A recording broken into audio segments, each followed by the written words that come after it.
Hello and welcome to this week's video update from Ardley Green Learning Federation.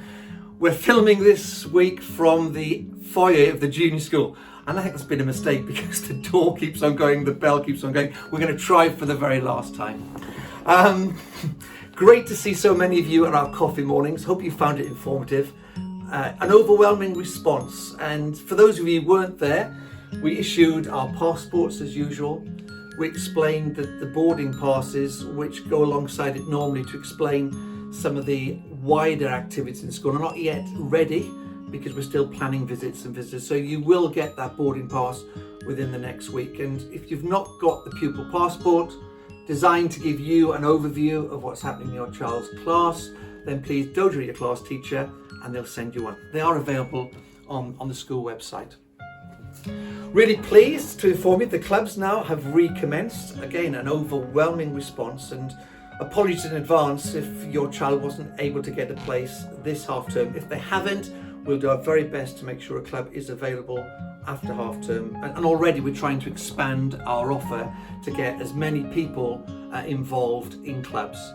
Infant clubs, of course, as I told you, recommence after half term.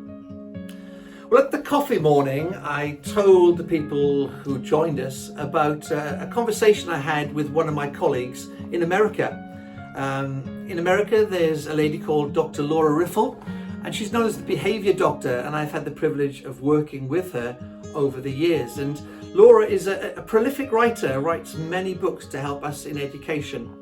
And her most recent book is about how do we, as adults, deal with meltdowns with our children, and a great topic.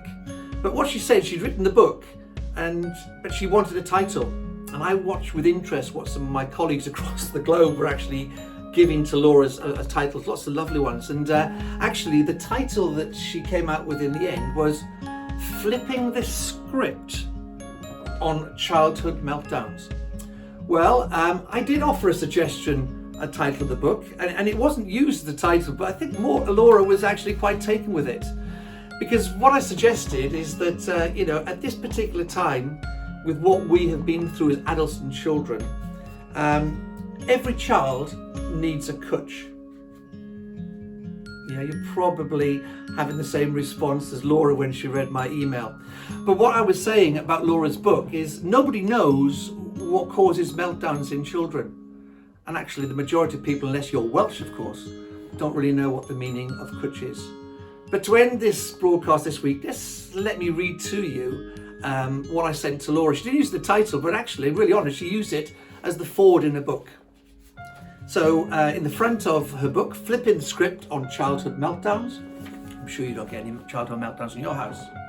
The title I suggested was Everybody Needs a Cwtch.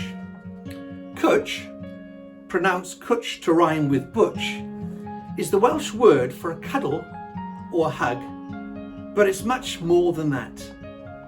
Blend the two meanings together and you get a better idea of what the word means. Cwtch is the wrapping of your arms around someone to make them feel safe in the world. What a great sentiment. And I told the parents at the coffee morning, I could so remember as a child, my late mum would often say, John, come here, give us a cwtch. And I think that was as much for her as it was for me. So that's the message I want to leave you with. I hope you don't have any childhood meltdowns in your home. But actually, everybody needs a cwtch. I wonder how many cwtches you'll get this week. Look after yourself, stay safe, and see you again next week. Bye-bye.